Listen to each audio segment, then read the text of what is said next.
What a great start to see my face like that. Right, that's better. I don't actually need the main light, so I thought I'd turn the light off. Right. Hello, everyone. Welcome to a new live stream. It feels like it's been absolutely ages since I did one of these, but here I am again, live streaming for you guys. Today's a little bit more casual. I've got a couple of topics, a couple of sort of noted questions, but mostly we're just going to get the birdies out, have some fun, discuss what you guys want to talk about, answer questions, and just play with the birds. Hello, Gina. Hello, Klaus. Hello, anyone else who's joined already. I hope you're all doing very well. Yes, Gina, sadly, we get really ripped off when it comes to energy bills in the UK. What can you do about it, really? Hopefully get rid of our current establishment and get someone a bit better in who actually cares about people. But let's stay away from politics. Hello, Less and More Voltron, welcome. So I hope all of you guys are doing well. I hope your weekend's been pleasant and you're having lots of fun. Over here, it's quite nice. That's a little bit warmer, although annoyingly, just about live stream time, it gets darker. And hopefully that means the birdies will be a little bit less chaotic and a little bit quieter this live stream. But let's see what happens, because you know what it's like. They'll probably be noisy and naughty anyway, because that's what always happens with them. And I know a lot of you guys enjoy that and like seeing them misbehaving, even though it's not always quite good for us, because you know, most of the time they're very well behaved, they're awesome. But when it comes to live stream day, they really do show up and behave in a very naughty way. Let the babies get their talking on. Yeah, they're probably gonna do it. The cockatiels will probably come out first in a little bit. They'll probably just want to chill out on the stand initially, because I always fill it with treats, because again, live stream day, I want them to be somewhere easy for me to supervise and not having to play with them as much as I would do in a normal outing. They do love to show off.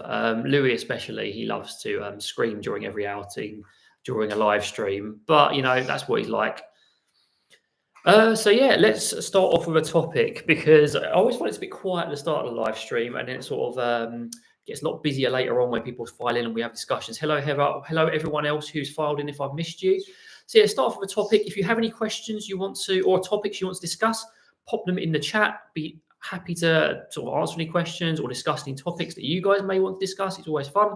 But let's start off with something I've noticed. Now, it is interesting how it is hormone season for a lot of birds. And we've noticed it in a lot of consultations as well, especially, that there's a correlation between a parrot being brought into a new environment, into your house, into a new place, and a spike in hormones.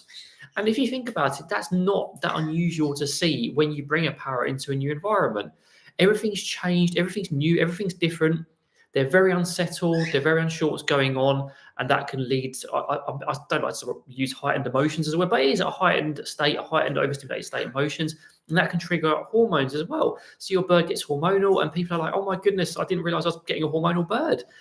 And you probably aren't. It's probably just because of the change. You need to settle down, you need to get them into a sort of loose routine where they're relaxed and they're happier in their environment, and then they will subside. And also don't forget the time of year is playing a part in it, molting, maybe even other environmental factors you're not aware of. There's loads of things that like fuel the hormone tank and push the bird into a hormonal state. But I just thought it was very interesting how many people have been mentioning this in consults recently. They've just got a bird and the bird's already hormonal where previously they weren't. And there is a definite correlation between a bird coming to a new environment and getting hormonal. And it's really interesting to see. Yes, that was basically the first point I wanted to make. And hello, Parrots and Wheels. Hello, Carol. Hello, On the Jazz. Everyone else I've missed. What we got here? So first question, I may as well get straight on with that, because that topic kind of finished on itself. So Heather asked, I would like to know if you can avoid a single green-cheeked conure from becoming too clingy, especially when you're only person in the house and there all the time, please. Of course you can. You need, but the problem is that's up to us as owners, bird parents, whatever you want to call yourself, because I know some people don't really like the word owner. I'm sort of go away from it as well now, but it's just easier. It's about teaching them to be independent, because you are that bird's flock. Your green cheek conure is going to want to be around you, because if there's no other green cheek, you're it basically, unless there's other people in the house. They want to cuddle you, they want to be with you, they want to play with you. So you need to teach that green cheek conure how to be independent, and you do that through teaching them how to forage. You do that through exercises where you distance yourself from them, like they're playing, maybe foraging, doing something valuable, and you use a bit of a proximity exercise so they get used to you being further away. It's about giving them things to do that are worth their time and motivating, instead of just like saying, well, you need to be independent. And they're like, well, how do I do that? You know, you want to give them an alternative, something worthwhile doing rather than being with you. And some people have asked me when I've sort of suggested, and Sophie, when we suggested this, oh, well, my birds start liking me. Of course not. They're still going to want to be around you. You're still their flock. It just means that they'll be more independent. They'll do their own thing a lot more. But it's about providing those options. It is about training it. And sometimes you do have to formally train them how to be independent, because otherwise it's much easier to hang out with us because it's much more fun. Hello, Sandra. You're always here for the chaos normally. You normally enjoy a bit of chaos. But yeah, hopefully that answers your question, Heather. I think Sophie might have a video on that topic. Yeah, it was the Patreon video. Yeah, we did a topic on that recently. It's something we may visit on YouTube as the main channel, but I just filmed a whole batch of videos because there's going to be a lot going on in our lives coming up. So I wanted to have content ready. So it may be a little while before it crops up. I just finished refilming my biting series as well, because I realized I need to add extra info into it and even add an extra video. So it's going to be a 4-part series on biting. A lot of the information is the stuff we sort of talk about in consults, but a lot quicker and a lot less tailored for individual parrots. But I thought it'd be useful. It's such a big topic, it's such a big issue with a lot of people, and a lot of people aren't quite sure how to approach it, either preventing it or what to do when it happens. So I sort of explain why you should do these things and how to do it. So hopefully it will help. Yeah, they are very clingy. They like to be around flock mates, and they like to cuddle with flock mates because that's what they do in the wild. Conures love to cuddle. As a generality, obviously, so you have individuals. As a generality, they like to cuddle, like to be next to people. And sometimes actually as well, that's another important point. Sometimes we encourage that clinginess because we like these behaviors. We like to see them cuddle. We like them when they climb into our hands. We like all that sort of stuff. We encourage that clinginess. And we also encourage the hormonal behavior as well, because it's all stimulating the wrong sort of things. So it's something else to be very aware of and keep in your mind. So Alicia, let's do your question and let's go back to the quick topic. So Alicia, I have a cockatoo who's older now and coming out of his cage after getting him over his fear of hands, but he doesn't know how to fly. How can I help him improve? I was going to say it's an easy one. It is easy in principle. It just takes a bit of time. So with that, Alicia, you need to get him stepping up. Obviously, he's probably already done that, training him to step up. Then get him to do hops. So he's hopping to your hand for a nice high value reward. Then gradually, in very small steps, increase that distance. So you're encouraging him to go further and further. And then obviously a hop will turn into sort of like a skip and a jump, you know, the old saying.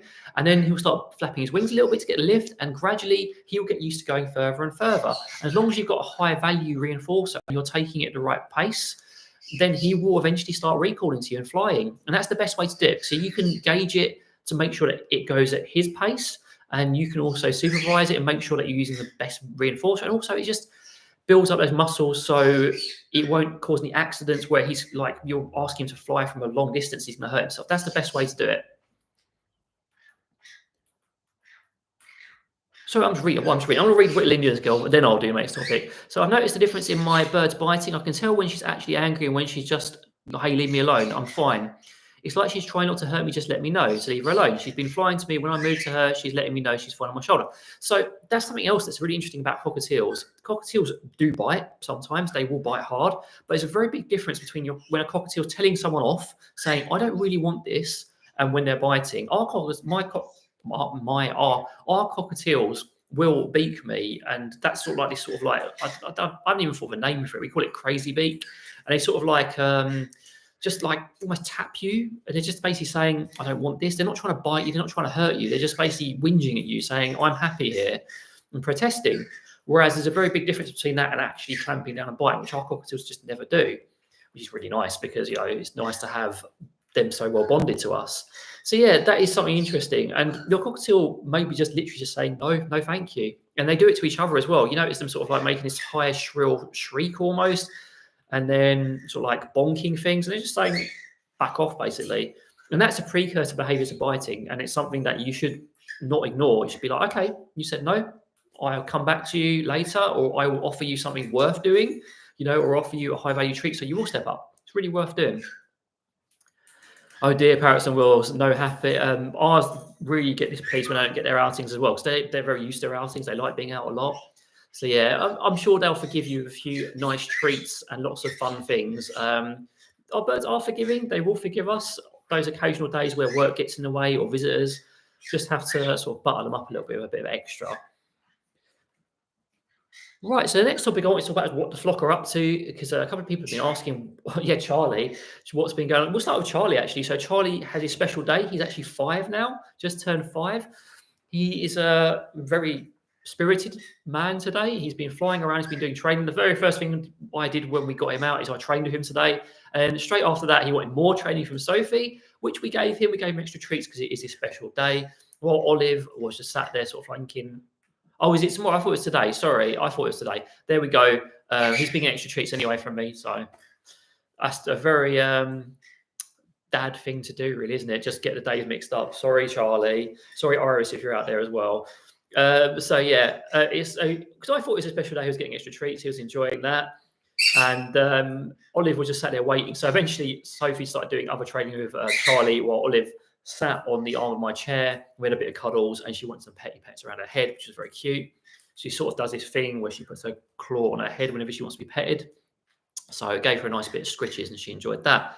They've been doing very well. Charlie's still doing his bare hand recall with me, which, if you know my history of Charlie, is quite a novel thing. It's quite good, and it's consistent as well. So he will consistently recall to my bare hand with no signs of wanting to bite at me, which is awesome. It means that all this work, all the stuff we preach and I talk about is actually a thing, and it actually works. Because despite knowing all the science, despite like applying it and reading about it, you doubt yourself sometimes. You think, oh, well, maybe I'm wrong. Maybe it's not working. And it's nice to have that reassurance sometimes in your own environment that what you do works, basically, in different circumstances.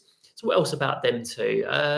He's been a bit noisier recently. We think maybe their hormones are going a bit spiky at the moment, which is natural, again, this time of year. So we're trying to reinforce him when he's quiet, sort of get him doing alternate vocalizations to get him to be quieter as well, which is helping. And Olive's being noisy as well, the naughty little monster. But she tends to sort of quiet down after a while once she gets what she wants, which is either a bath, treats, or fuss, basically.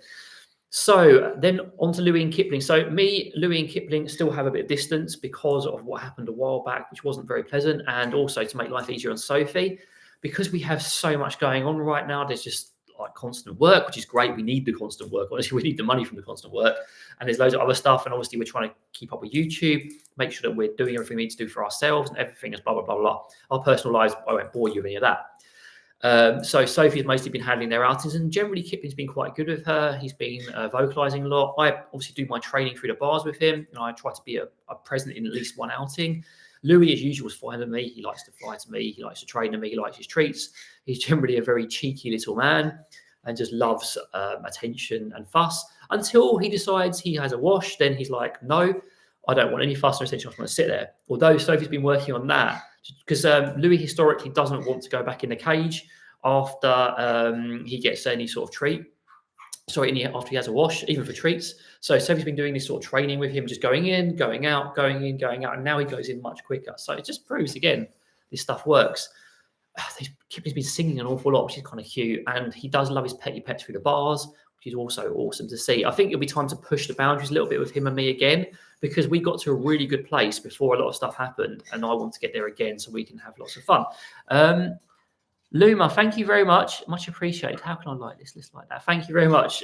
We always appreciate anything. It's really, really appreciated. I just said that like 4 times, but it's awesome. Thank you. Yeah, it's a naughty train starting very early, Gina. Woohoo indeed. Thank you. So that's them two. Again, generally pretty happy, generally pretty naughty. Molting as well a little bit, but that's settling down. Then on to the boys, Chip and Fish. Now they're molting massively. There's like a carpet of feathers every morning on the bottom of the cage. They are a little bit grumpier because of that, like Whittle Indian Girl was talking about. So we're getting a little bit of the bonking at the moment, but they want tons of petty pets. They're constantly flying over to me and they want petting all the time. And that's really cute. I really love that, especially from Fish, because Fish used to gravitate towards Sophie for pets. Now he just wants to sit on this shoulder while Chip sits on his hand. And I have to pet them both with this hand, moving back and forth between them while they protest and get cross while they're waiting, which is very cute and very fun. Very hard to do any work while that's happening because Chip insists he has to sit here. He doesn't want to sit there, doesn't want to sit there. It has to be here. And he gets very cross if he can't sit there. If Fish is on there, and if Fish is on there and he's elsewhere in the room, he notices, he's straight over. He's like, right, off you get. Again, very funny behavior, a bit naughty, but cute. Other than that, usual trading, flight recall, step up. I want to do some obstacle course stuff with them just for fun, getting them rolling dice as well, which Oliver's really good at, by the way, but not done any of that yet. And then Pickles and Scampi. So Pickles and Scampi, to my sadness, are preferring Sophie a lot more recently. They love to sit on her neck and just cuddle or play on there. They don't like hate me or anything. They still like come to me. They step up. They want to do tours with me. But it tends to be they come to me because they want to train or they want to play or they want to explore. But when they want to relax, they go to Sophie. And I like the relaxing part. I like it when they sit on me. I like it when they cuddle me. That's really cute and really enjoyable for me. Because I think Sophie likes the training side of things more. She probably may disagree with that, but we both like different things. I missed the cuddles in the eye socket of Pickles. And she did that for me yesterday in the other room because we were doubling up the outings to save some time because of work. And she was cuddling in my eye socket, which was very cute. It does depend on the mood, exactly. Sometimes I want to train, sometimes you do. Sandra, very naughty. That's very cute as well. Thank you for being you as well. Thank you all. Thank you very much, Sandra. You're probably going to get what your wish in a minute because I'm going to get the boys out now I've finished my monologue about how everyone's doing. Generally pretty well, very cute. I hope that's what answered the question a few of you have asked about how they're getting on. So let's get the boys out. They're probably just going to go to the back of the snack, but we'll say hello first, shall we? Yeah, you're coming up, aren't you? You ready? Good boy. Can't get up from there, good boy. Should we say hello first? Are we going to say hello to everyone first? We say hello. Where are you going? You got it? Hello, fish.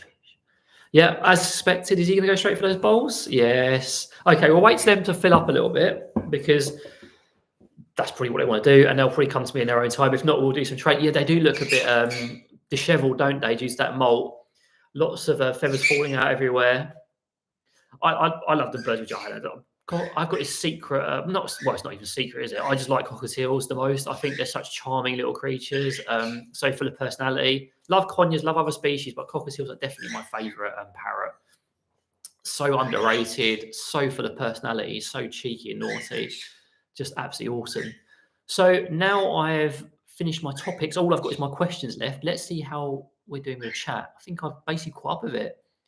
He's a good boy. He's a good boy at Singapore. He's a very good boy recently. Apart from the noise, naughty boy, but otherwise very good. No extra hello. Say if you just joined, hello and welcome. Hope you're all doing very well. Well, okay. So here's a question, and it's not asking for advice for a change. I'm going to leap straight on that, Joanna. Why are teals my favourite?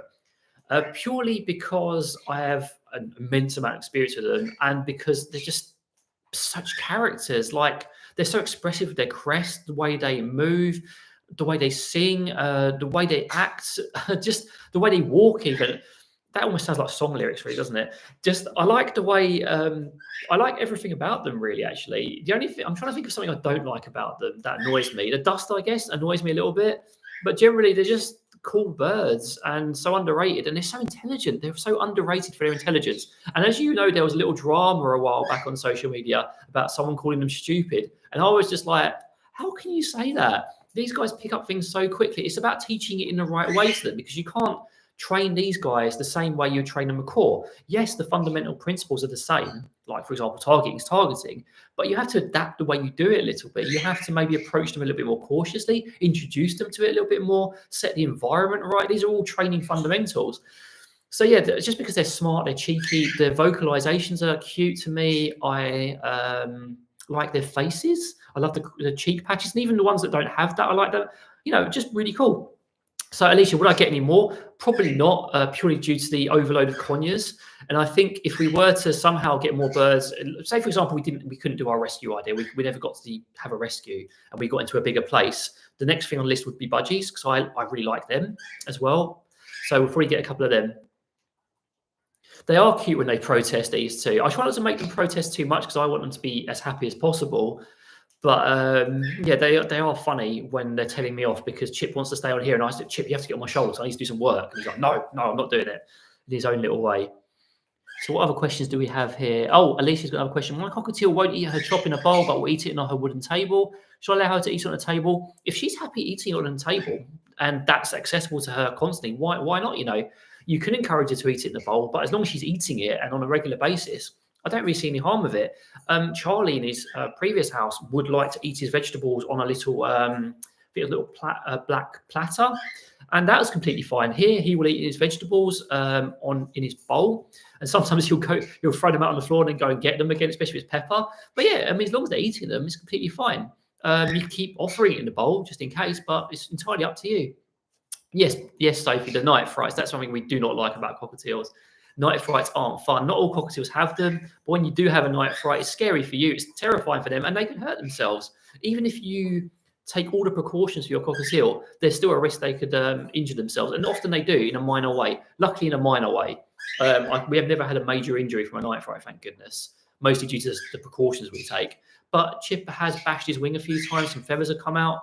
It's just about, being kind to them and getting in there quickly and dealing with it in the right way, which is this is something worth talking about, actually. I've got a video on it, but let's talk about it now. With a cockatiel night fright, the best thing to do is react quickly and then turn the light on. Some people go into the room and start going, there, shush, shush, in the darkness. And your cockatiel's like, what the is going on? Because there's a shadow coming to the room as well. It makes it worse. So you want that light on quickly and you want to go over there and then you want to calm them down. And don't get them straight out either. The best thing to do is don't get them straight out. Assess if they have any injuries first, if there's any problems. Have a look at the cage as well. And then once they've calmed down a little bit, then get them out and you can soothe them if you want to. Although generally you don't always have to do that. It's just your presence will be enough if they like you a lot. Parrots and Wheels, that is very naughty. Thank you very much. I mean, I hope you really enjoyed it. I've got another one I'm sort of planning at the moment. It's time, which I really want to go into depth with. I'm going to do it as a live course, as in like I'll present it live to people, and then one that you'll get afterwards as well that people can pay for, a prepaid one. It'll be going to the fundamentals of analysing behaviour. For normal people. So I'm not going to I'm going to give you some scientific jargon about it, but I'm not going to just bombard people with terminology and be like blah blah blah blah blah. I want to make it accessible to people so anyone can use it to solve behavioural problems and be analytical about it. But you see some processing in the background. But yeah, I digress.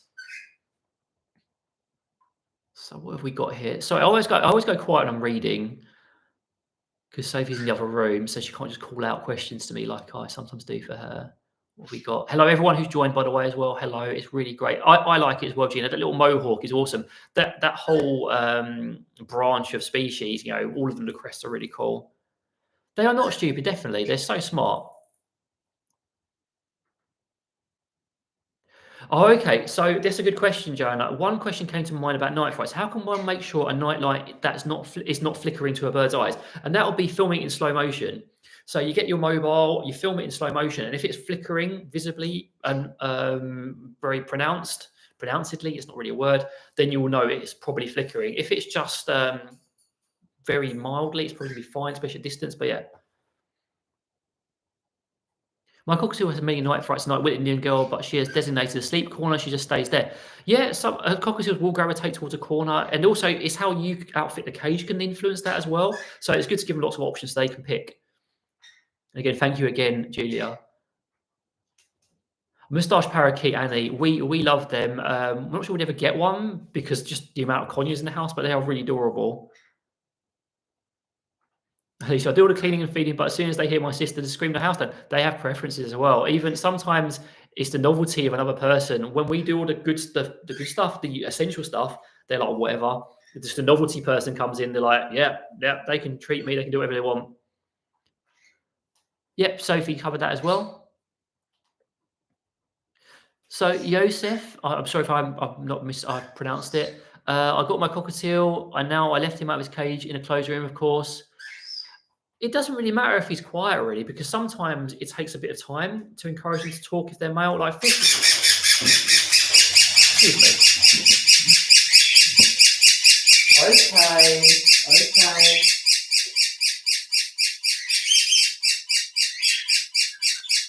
Oh dear. I think a bird just landed on the. I'm going to see my ship. I'm going to do this first. Make sure you're okay. You're okay. Why is it always during live streams, guys? Honestly, quiet all day and it's a live stream. You're okay. Come here, fish. That's the extra bottle. You calm down up there. So as I was about to say before that chaos erupted, I think a pigeon landed literally just outside on top of our roof, which is why there was a sudden chaos. It doesn't matter how much defense work we do. The boys aren't bothered. Pickles and Scampi aren't bothered. But Kipling absolutely hates it. And oh my goodness. It's really bad timing. So apologies there for that. I'm going to let the boys sit up there, then I'll bring them down once they've relaxed, because obviously they're my top priority. Not that I don't care about you guys. You're awesome as well. Yeah. Night lights is very helpful. We use we use two night lights. We have one on the floor, quite far away, which is brighter, and we have like a little chick, which we have quite on dim, just to make sure the room is like dark, but there is some illumination, so they can see if anything's going on or anything shifts, so it's less likely to scare them. So a UV light will tend to flicker a little bit. So it's something worth keeping in mind. That's not really necessarily an issue, and it's going to bother them more at night with a different type of light. So Gianni, not of the world. My new cockatiel refuses veggies and pellets. He only wants millet, egg, and romaine lettuce. He is not a hand trained afraid. He won't accept any treats. Recommendations. So you can find out his treat preferences just by having an empty bowl and dropping some treats in that bowl, then stepping back and watching which ones he takes first, repeating it a few times, and then you can work out what he likes. Then you can use that to bond with him. As for getting to eat vegetables, Sophie's got a great video, 20 tips on that. The chaos at the beginning. 20 tips on that. So also, he's going to be, if he's not hand tamed, he's going to be hesitant around hands.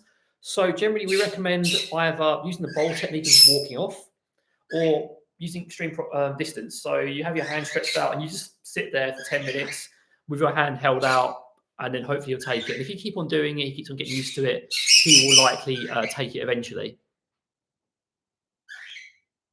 So that's not uncommon, especially if he's only just come to you recently. It takes a while to settle in. I was sort of mentioning about hormones when they first come in. It's the same it's like for them, it's like moving country. That's the analogy I use. Your bird has moved country. They don't know anyone. They're scared. They're worried. So it's up to you to sort of help him feel more confident and more comfortable. And basically, my notes are fell on the floor in all that chaos. Make him feel more comfortable and happy. I've got loads of videos on bonding, loads of videos on what's important. It's really worth looking at. So Manu, I'm from the UK, England. So why is he so quiet? He could be just very scared or unsettled. Maybe it takes more time. What is my profession? I suppose you could take a guess on that, really, couldn't you? Based on what I'm doing and the fact I talk about birds so much.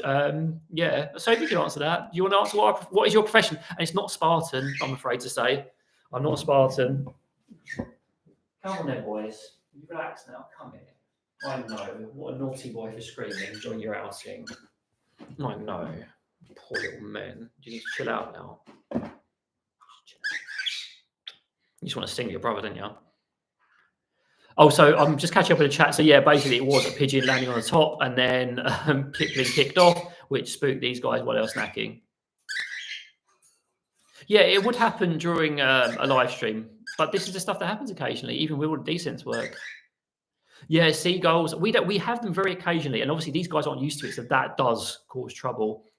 Interestingly, crows don't really do it anymore because we did a lot of work around them with a crow plushie. That doesn't scare them at all.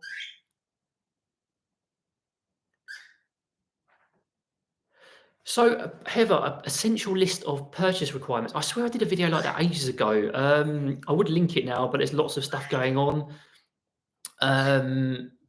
So essentials is like obviously a nice big cage, loads of toys, birdie first aid kit. There's lots of different things. A conure and air purifier would be useful, but not quite as essential as other things. So yeah, I do have some birdie essentials lists. Just have a little search on my channel. Hopefully one will pop up.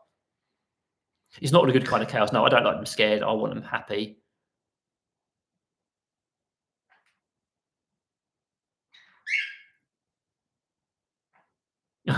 Yeah, Sandra. Yeah, sometimes they do want to get involved until they realise, oh my goodness, this bird is massive. Would you different resource and different on bird stage of young cockatiel one? What exactly do you mean by that, Johanna? Like a guide on what they're like behaviour wise? I don't think there is a guide because it tends to vary from based on individual parrots, really. And obviously, you have your terrible twos where it's like their teenage years, where most parrots will get a bit funny between the ages of about a year and a half all the way to 4. They get a bit funny, they get a bit fussy. Hello. It's a good boy. Good boy, fish. You don't want petty pets, do you? You just want to sit. If you're happy over there, I'm not going to stop you. These guys have settled down now, so we'll do some training with them in a second and see if they want to. But yeah, there isn't many guides like that, honestly. That's up to you, Joseph. That can improve with your training and how much work you put in. For some birds, it takes ages. For others, it's a lot quicker. But the more consistent training you do, the more bonding work you do, the quicker it is, basically. I can't give you an exact timescale because it varies from individual birds to individual birds. But again, that's something as you or us, as parrot parents, parrot owners, is something very much something we can improve by our own efforts. Basically, you can't just expect your bird to be like, yeah, happy, fine. It may happen eventually, but you can speed it up a lot more by putting the work in. So when you say a bluffing stage, could you refresh my memory on what that actually means? Because in your context, so I've heard that phrase mentioned in a few different ways, and I'm never quite sure what people mean when they say a bluffing stage. I need to find my notes. Some very nice people asked me some questions as well. They wanted to see answered on this live, and our little monsters are knocked on the floor. So again, feel free to keep asking questions, guys. This is more of a chit chat live stream than any more topics. The only topics I have left are the questions people have asked. So we're going to relax and do it. So these guys were very initially a parent, and then the person took over. At that stage, the way things were for us, we wanted birds that were hand raised. We went down that route rather than parent breed for these guys because we knew we were getting a pair of them. So a lot of the downsides of it would be mitigated. So if you've got a pair, they have a friend of their own species. So a lot of the stuff that you see of over bonding becomes less of an issue because they have that permanent friend of their own flock. But if you have one, then parent raised, goodness me, then raised by a human can generate some issues in the future. So you have to be kind of careful you consider it. But yeah, these guys were basically mostly human raised, to be honest with you. Hammer me? Who's hammering? What's the hammer? What hammer? Oh yeah, in order to rescue. So yeah, basically these guys weren't rescues, although we did sort of basically, yeah, let's just say they weren't rescues. I'm not going to go into like semantics. Everyone else is a rescue or a rehome. After that, we decided we'll just take on rescues and we'll just help out who we wanted because I guess our attitude changed a little bit. What we wanted changed, our values changed, and we kind of wanted to put our money where our mouth is. And I don't think there's anything necessarily wrong with getting from a breeder, as long as they're ethical and they do have some standards. It's just there's so many rescue birds out there and they need help. So yeah. Steph, just to let you know, because you so far now, not only one but two cockatiels are the best thing ever. Yeah, they're just. I was talking about how much I love them earlier. They are such awesome birds, and they are quite good kept in pairs as well. Do you hear that? Do you hear that little bird? You sleepy boy. It's a sleepy little boy. Come here. You want to step up? Oh, I'm getting told off. I am getting told off. So Chip's definitely does not want to step up. Fish is my baby today. Chip is like, I'm a hide there. Thank you very much, Gina. Thank you for being awesome. You've been such a good supporter of us for so long, and we really do value you guys. It's awesome. So what else we got? Rainbow Chicken Live. Any advice for getting the birds integrated into a new house? We just moved and two macaws and a conure are very much mad at me right now. So initially they are going to be fussy. It's a big change for them. It'll be funny. Get them settled into a loose routine quickly. Use your condition calm. I don't know if I've talked about it before. If I haven't, you just tell me and I'll talk about it in a moment. And when I say loose routine, we want food, we want sleep in a similar pattern, but you can vary outings and training. And obviously don't get them straight out unless it's been a few days. Yeah, it's just getting them settled in, lots of positive reinforcement, and then they'll adapt and they'll just go back to normal, basically, in most situations. Also, make sure there's nothing really terrifying going on everywhere. Yeah, basically, Joanna, yeah, that's basically what it means. Annie's, I'm not sure at all. I know if he was a little monster when he was a baby and the vet said he was going through a bluffing stage. So it's probably meaning that it's probably old school that he's basically going through a funny phase and he's just like telling you off. I don't really like the turn of phrase. It's more working out why he's being a little monster and what being a little monster actually means. Because a bluffing stage is kind of a little bit of a label. It's like it's a bluffing stage. Why? Because he's biting. He's biting because in the bluffing stage you've got a circular argument. We want to avoid those. So if you can, try and work out exactly what those are, those behaviors. So he's bluffing, he's beaking you, is he mooring at you, is he like every time you go near, like bam, bam, bam, bam, near the table? What does it actually mean? And then work on those behaviors and how you can solve that through environmental change and training. Hope that helped. Steph, yeah, these two are funny as well. These guys are from the same clutch and they love and hate each other. They have to be close to each other, but they don't want to be too close unless they're resty, and they get very fussy. It's just funny seeing the dynamic between them. He is beat grinding, and it's absolutely adorable. I love when they beat grind. It's one of my favourite things. Exactly, but like Sophie said, I don't really like the phrase bluffing stage. I don't think it's very helpful. Yeah, but you know, people use all sorts of phrases and all sorts of labels. What is the best parrot for me? I love cockatiels. I think I just stated that. I love cockatiels most, but I love all sorts of other parrots as well, from big to small. We probably would have at least one big parrot in our flock, but again, one day we hope to have a rescue where we'll have loads of big parrots in our flock, and we'll just help them have a better life.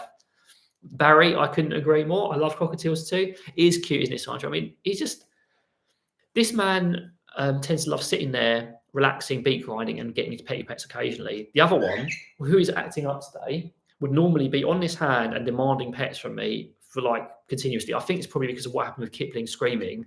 He's probably a bit fussy now. I'll offer my hand one more time. Should we try and give you some reinforcement for it? Because I'm not practicing what I preach, am I? And if you say no again, then you can just stay there, because I know it was pretty scary. Definite no. Fish wants to treat though. We're just going back there now because you think we're training. Let's try and do a bit of training with them. Heck, I don't want them to be bored. Oh, I don't want them screaming either. Should we do a bit of training instead? Because I know you don't want to step up and I know you're scared. You don't want to train? What's wrong, little man? You want to train? You're a bit hesitant. Did that really scare you, little man? I'm sorry. Good boy.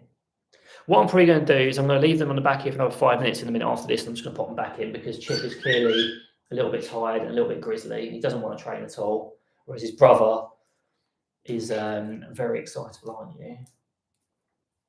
Last chance? Do you want to just have it for free, little man? Because I don't want you being sad. Yeah. Come on in, Fish. One more, so I don't want you to miss out. You just want a treat. Oh, man, you guys during lives make me chuckle. Oh yeah, I love crimson, Sophie. Yeah, they're my favourite species. I mean, I love our crimsons now we've got them, but as a species, they are way down there for me. I honestly think crimsons shouldn't really be pets. Obviously, the ones that are already in the pet system, they need the houses, they need the attention as well, and we've got a pair of them. They are so don't get me wrong here. I am being a bit mean here because they are charming, they're intelligent, they look beautiful, they're cheeky, they're full of personality, but they are monsters, and you can train them traditionally, and a lot of stuff will work. But there's a lot of stuff you're going to have to be prepared for with them that isn't just going to go away. They're not just going to suddenly stop nipping you. It's a species trait, I think. And I'm not going to generalize like some other trainers and say everyone's like that. Some crimsons are awesome and some will be calm, but generally they are more prone to that sort of behavior. They don't, Sandra. It's not ideal. And that's another reason, going back to the rescue thing, why we just rescue now. Because we don't want to be feeding that system anymore. We just want to be rescuing and helping the ones that are already in there, basically. And they need love too, and we have the skills to help them, basically. So that's why we're doing it. Seeing how boys like crimsons. It is calming, Gina. I love it, and there's a little stuff coming up for that as well on the channel. So birds with Jana, these two do not. Their hormonal behaviour is exceptionally tame, and I don't know if it's because of the way we train them or just individual personalities. They will get a bit grumpier. They may thrust up a little bit in the corner of the cage. They don't really look for nesting sites. They just get a bit grislier, and we're quite lucky in that. It's just awesome that we don't have to deal with it much with them, to be honest. Joseph, yeah, I like cakes as well. I'm not supposed to call them. I like calling them cakes, even though it's not pronounced that way. Just say a British thing. I think they're awesome, and they are beautiful birds, and they're actually one of the least rehome parrots purely due to their personality and how adaptable they are. Doesn't mean they don't bite. Doesn't mean they can't be naughty, and people have to train them. But yeah, they're awesome. Yeah, Parrots. It was. I love our cockatiels. But yeah, Sophie likes green cheeks as well. I love green cheeks as well. They're just not my favourite. Our green cheeks are full of personality, charming, funny, and it's just so nice how. So again, Scampy is another bird who hated me when he first comes to this house, our house, and now we got really well steps up. He likes playing with me. And it's just really rewarding, and yeah, they're cute, and their behaviours are funny. I love I love their growling and vocalizations. So Shirty Tiagi, any suggestions on how to get my cockatiel to sing? You can reinforce him or her for any vocalization. So say if they make a noise that's close to what you want, just give them a treat for it, a high value treat. Obviously capturing, basically that is capturing, playing the songs like you are, constantly whistling, and also don't do loads of them. Don't bombard them with loads of different things. Pick one thing and then just do that one, and then constantly use that one, and then reinforce it when they vocalize. One thing to bear in mind though, is if they are a female, they may not sing as much, and some males will not sing as much either. They are monsters, Gina. Almost all of them are monsters.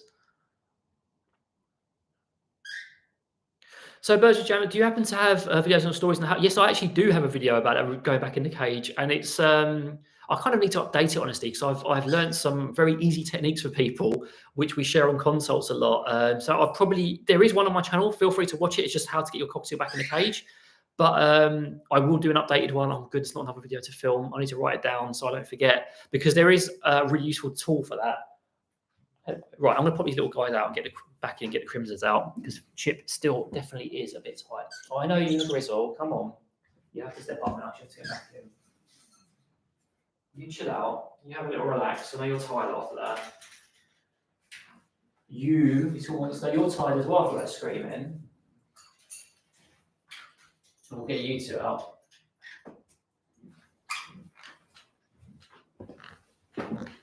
I haven't even done my pre sort of done questions. That's cute, Rainbow Chicky Live. Oh, he's so old as well. That's awesome. I love hearing about the older birds.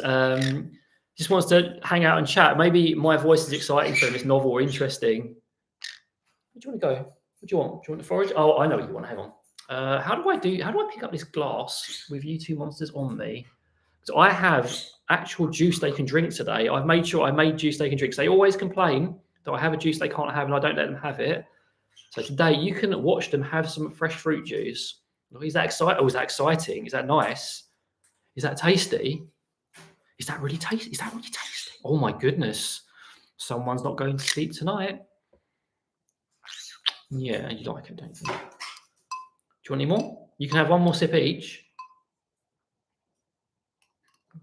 If you don't even want any more. Right, let's put that down. Let me have one more sip for myself. You can't have a sip at the same time as me. My big mouth's in the way. So anyway, sorry. Have I missed out anything? Yeah, you might only get a woo-woo song for a cockatiel. They might just learn one thing or just match. What do you want? Do you want the stand? Do you want the stand? You want the stand? What do you want, Scampy? Do you want foraging or do you want the stand? In fact, I know what I'll get you because you've been a good boy today. Sorry, all these interruptions today. If you're going to be a very good boy, you can have this. You may even sit and eat it on my hand so I can actually get on with my life. You come in? Oh, look at that. Where do you want to take him? So he actually takes it off camera. I just gave him a big bit of walnut as a little treat. And it also keep him out of trouble for a little while. Yeah, so I'll do that. I've got so much content pre-recorded now. Like I've filmed loads of stuff. I spent days editing it and getting it all ready just to save myself some time in the long run. So yeah, you will do, Joanna, as well. It's not. I was going to say it's not too difficult because it depends on the individual bird, but it is easily trainable, and there are some things you can do to make life easier. I think I'll talk about one now, actually. So if you don't have already, attach a perch to the inside door of your parrot's cage. We call it a peeking perch. It's basically a perch there, and then just give them treats for going on that perch. So if they just step onto it, treat them. Don't need to do anything. Don't do that. Treat. And then later on, when they step on it, do some target training, just really strongly reinforce that perch. It's really awesome. And then after that, do some exercises where they come out and they go back on the perch, you shut the door, get a treat, get them back out again. It's about breaking associations of being stuck in there when they go back in, because it's obviously boring. They know they're going back and don't want to. And also making that perch so awesome that when they go on there, they know something good is going to happen. So they'll stay on there while you shut the door. It's a really useful technique, and it's something we recommend a lot now because it's such a simple change that makes a big difference. I'm glad your birds are chatting away less and more as well. Yeah, premium content, drinky. Yes, Scampy loves cameras, and one of the reasons I gave him a walnut is he's got into this habit recently when I'm filming of jumping on a camera, which is cute, and it's cute to see his tail. When he goes over the microphone, it can be quite difficult to keep going. Some people around the world think parrots are only those big species like macaw. That is very common, and it's something me and Sophie find frustrating because we're here for the small parrots. We love small parrots. They're all parrots. And it's annoying when people are like, oh, that's not a parrot, that's a parakeet, or that's just a bird. It's like, no, they're parrots. They're all parrots. They're all the same. Well, not exactly the same, but you know what I mean. The ultimate NPC. Is Drake collabing with you? Have you got a mystery gift for me? So let's do these last two questions, and then it's just going to be just free for all for the last 15, 20 minutes. So the two questions I got sent were, what's the best way to stop fights between birds? So the best way is generally to stop them before they happen. And that's through bonding work and working out why they're fighting. If you have to separate them as well, the best way generally is not to make a big fuss over it. It's like to protect yourself if you have to, sleeve your hand, protect yourself, put a person away and just separate them. Make sure no one gets hurt, because your first priority is making sure they don't get hurt, then you don't get hurt, and then just making sure that nothing's horrible's gonna happen to anyone. It's just basically about trying to prevent it generally and doing the work so they don't want to fight. But if you have to, just step in calmly, coolly, separate them, work out what's happening. The other question I had, a nice quick succinct answer for me. That's very rare. So this is one that I find mildly annoying, not from the person who asked it. If you're watching, so that. Not to imply that, but something I'm seeing cropping up a lot, and it's just pure rubbish. I read online that too many vegetables cause hormonal spikes in parrots. Is that true? So firstly, I'd like to say, no, it's not true. The small caveat to that, as always is with this sort of thing, is if your parrot has an overabundance of food, yes, in combination with loads of other factors, that can cause hormonal behaviour, potentially. But vegetables do not cause hormones, I'm afraid. Maybe excessive pellets with high sugar and fattening ingredients, maybe loads and loads of naughty stuff. Where do you want to go? You just want to sit there. Maybe loads of other stuff that will cause problems. But vegetables do not cause hormones, I'm afraid to say. It's a myth, and it's a myth that people are perpetrating generally in forums on Facebook and stuff to say, well, pellets are amazing, you shouldn't feed any vegetables. Like, come on, guys. Even the pellet manufacturers say you should have some vegetables in the diet. It's silly, isn't it, Scampy? Do you think it's silly? Scampy thinks it's silly. Oh, she is very fluffy. Tilkin, she's so fluffy. That's one of the reasons I really like cuddling her. Do you want to come over? Oh, it's a stretch. You can have a treat for stepping up. That was very nice, wasn't it? Oh, Scampy. I want to get him waving on camera, but he wants to sit over there, just off camera, and he's quite happy there. You want to wash your snack down, don't you? I did say you can have one more. Oh, it's very nice. Uh-oh. You're going to... No. Right, so we're going to have chaos in a minute. I need you to come off. So you can go on my leg. You can step up here. Scampy's off camera. Scampy's doing some really naughty things off camera. Do you want a little more? It's your last drinky. You're not having any more after this because you've had too much already.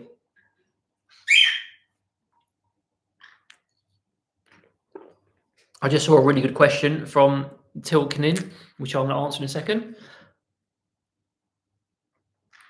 So let's just go through what people have said. Birds, Jana, no worries. So if you've got one that doesn't quite work for the Persian inside door, just have one nearby, just inside the cage, because the boys don't technically have that. They have a crossbar, which they use. So you don't have to have that. You can have something different. So don't feel you have to have that. Yeah, exactly, Iris. Target training inside the cage, make it a positive experience. I can see someone's getting naughty ideas. I'm so sorry for the interruption again. You just want me to take you somewhere. I'm getting trained by my own parrots, and I'm supposed to be the parrot trainer. Rainbow Chicken Loves. Oh, that's very cute. Yeah, they are very tiny, aren't they, the parrotlets? I think they're really adorable as well. Again, if we had lots more space, I'd consider getting one. I'm really glad Parrot was that helpful. It helps for a lot of people. It helps for us too. Scampy was trained using that as well. So the question is it okay to let people pet your parrot while going out of a harness? Now that's entirely up to you. Generally, I would say no, because you don't know what those people have touched. You don't know if they've been in contact with other birds. So obviously there's bird flu out there and other issues. Where do you want to go? You're not having more juice. I'm afraid. I'm going to say a firm no now. It's entirely up to you if you want to let other people touch your parrot. My advice would probably be no, unless you know them or they're being ultra polite and you know their hands are clean. But generally, if people are pouring your parrot over and over, it's going to make them like uncomfortable potentially, even if they're well trained. You never know; someone might try and grab them. I really wish I could show you what's going on for camera with this monster. She's trying to climb in the glass. Aren't you? You've had enough. Yes, you have. See, that was it. Yeah, if she lets you, if you're happy with it, she's happy with it, then I don't really necessarily see an issue. Just be careful about dirty hands and stuff. That may be just me personally. Some other people will be happier. I don't really need any help, Sophie. They're just being funny. They're like misbehaving in a funny way rather than being naughty. I want to sit on my head because it's cute and it's easier to manage you during live streams. Then she keeps gesturing. Do you want to go in the eye? Is that what you want? No? Yes? That's what you want. You're not telling me what you want. No, we're not picking my nose on live on camera. You can get that thought right out your head, little madam. So Millie, green cheek Konya keeps regurgitating us. What can we do? I've got a video on regurgitation worth watching. Work out if there's a problem with a crop infection or problem. Work out if it's hormonal, which is potentially, or if it's just a friendly sort of thing. There's a few things you can do. Obviously, discourage her from doing it. When she does it, interrupt it.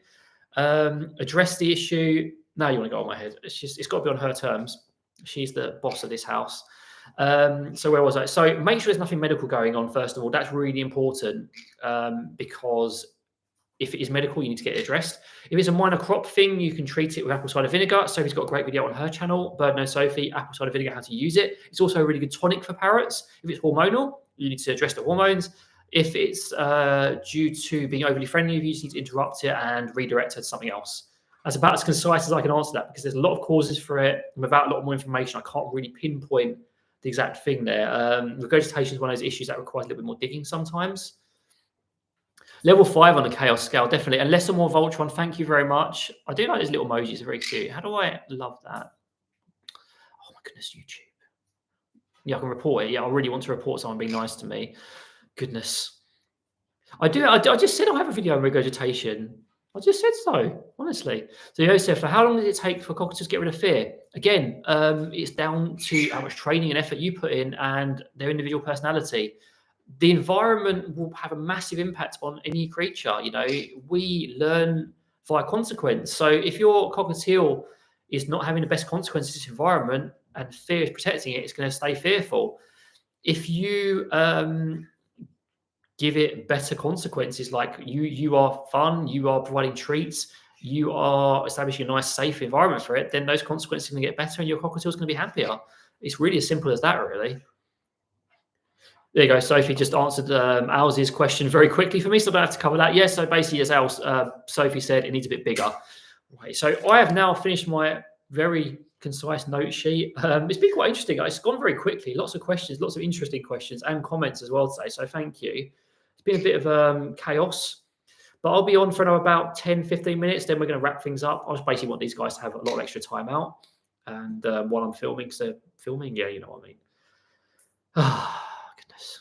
Been a very busy week. Millie, can biting be a hormonal behaviour? Yes, but with a big caveat, work out why the biting is happening, because labeling a cause for biting as just purely down to hormones is doing the biting an injustice. Your bird is, just like I talked about with Joseph just now in the environment, your bird's biting for a reason. It is biting to achieve a consequence. And what that consequence is, we can't observe what's going on in its mind. We can only guess its biology based on its behavior and what it's doing with its biological functions, which we won't go into details of, like pooping and stuff. You have to work out what is the biting serving the function for? What context is your bird biting? That is the question to ask. And I know that is kind of asking more questions, but it's really important to keep that in the back of your mind. Yes, it can be an aspect of hormonal behavior because they will get grumpier. They may, if the hormones get pushed to an extreme where they're actually nesting, then obviously you get defensive territorial behaviors. Again, I'm throwing out labels left, right, and center because it's just a human thing to do. But yeah, work out exactly why it's happening. Sandra, do you have safe plants in our house? I don't think they're safe, but we keep the birds away from. We have a Venus flytrap and a mugwort. We also have a succulent, which is safe, and a mint. But I wouldn't be the best person to ask that question of. Sophie's much more knowledgeable about houseplants because I don't really care about them beyond my carnivorous ones. So Sophie will help a lot more there than I would, honestly, because I'm not afraid to admit I don't know everything, so I really do not. So the Pathfinder pony, this entire stream, I've been trying to get my naughty lot into their cages. They've just got in. David has a very calming voice. Well, I'm glad that my voice induces calm in your parrots. I do talk slower normally. I think it's just a habit we've gotten into when we do live streams or when we do consults, because there's always so much information to pack in, always so many questions. So we literally just like word vomit everywhere. Maybe next time I will be very mindful to talk a bit slower, just deliberately.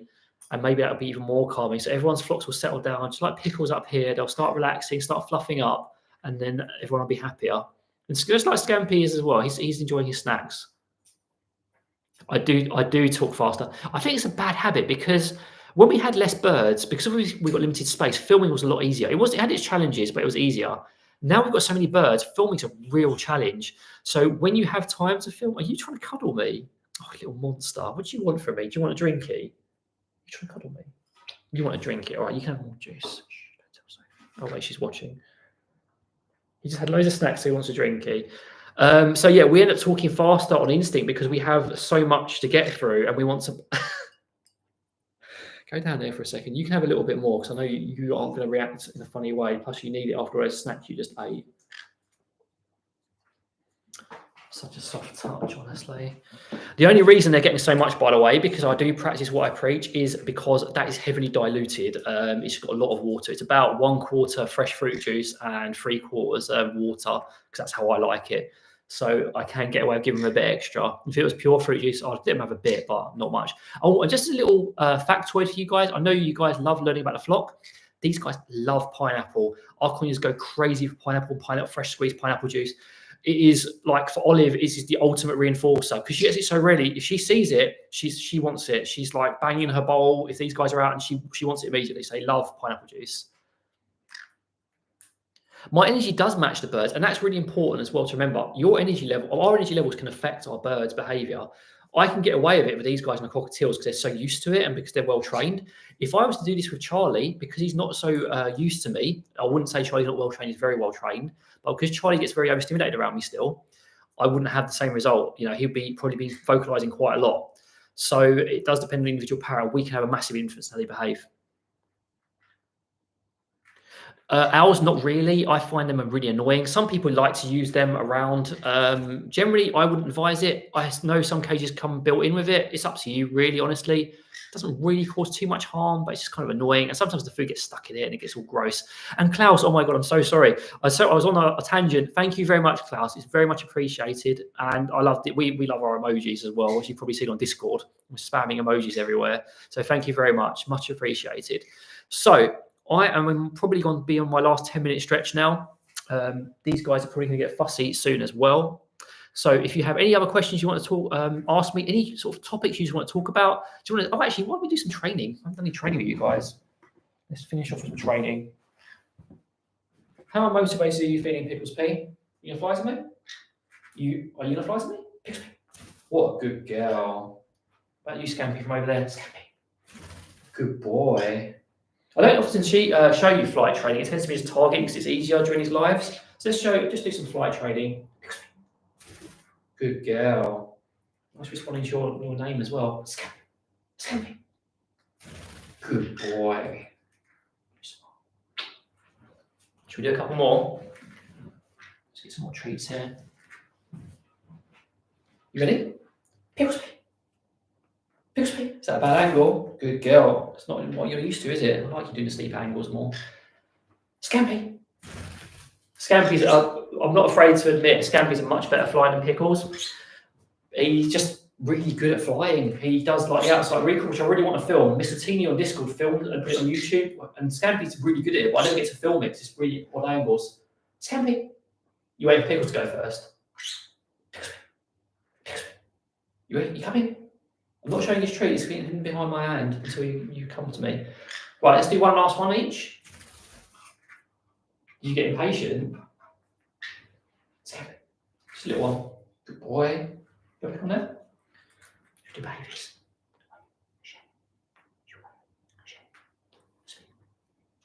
We're not spinning. You're wiping your beak instead.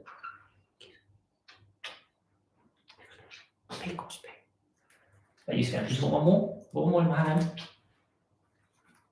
Very good. You're such clever birds.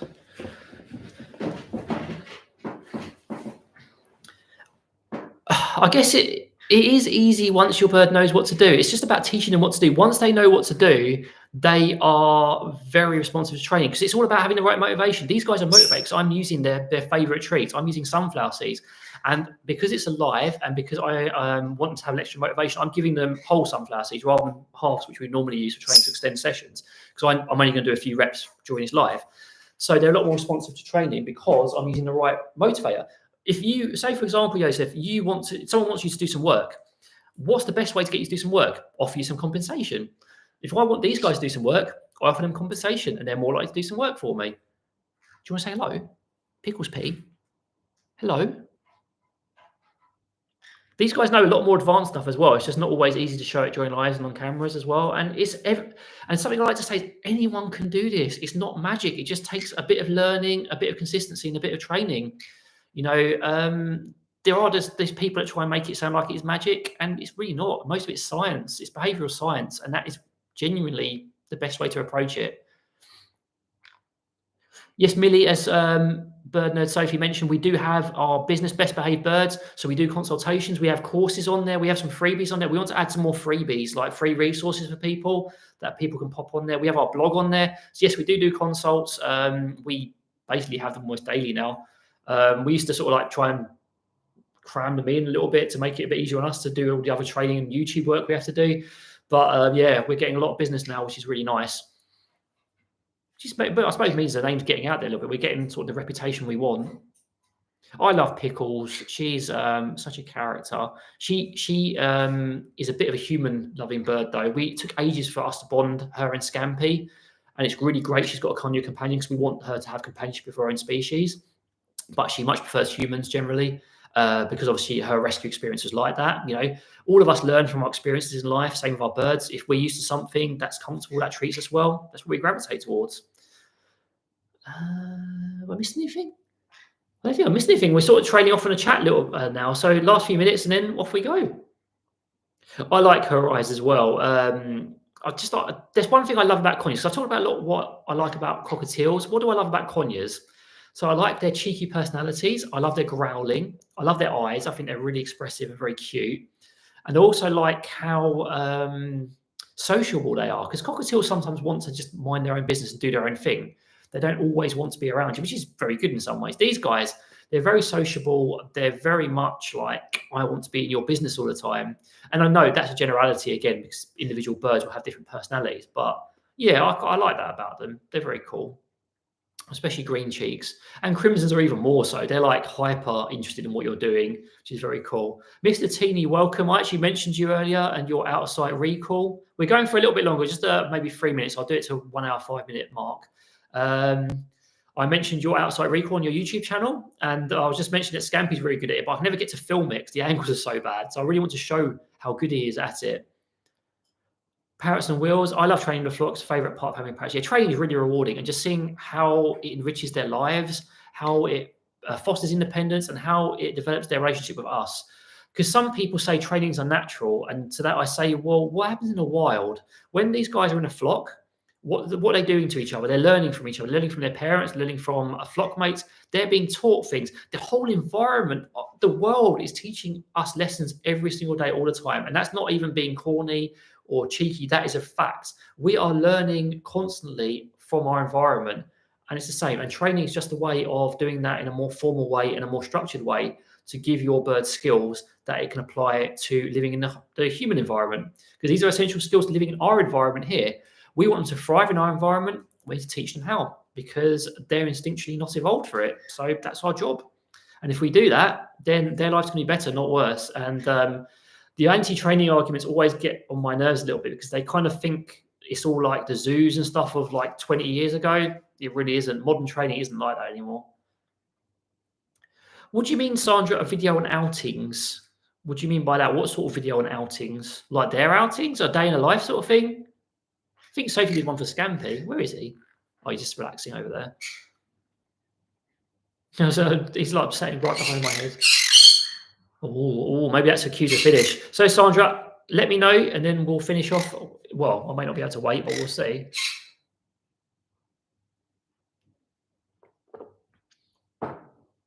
Oh, okay, Sandra. Yeah, so Sophie, me and Sophie have been taking them out in the travel carrier, and there is footage. There's actually an old video of like baby Olive's outing I did ages ago where you can see her going out. I put some stuff on Instagram. Sophie puts up lots. Sophie's a lot more active on Instagram. So if you want to see that sort of stuff, check out Sophie's Instagram. Yes, there will be videos on it. There is travel carrier training coming up.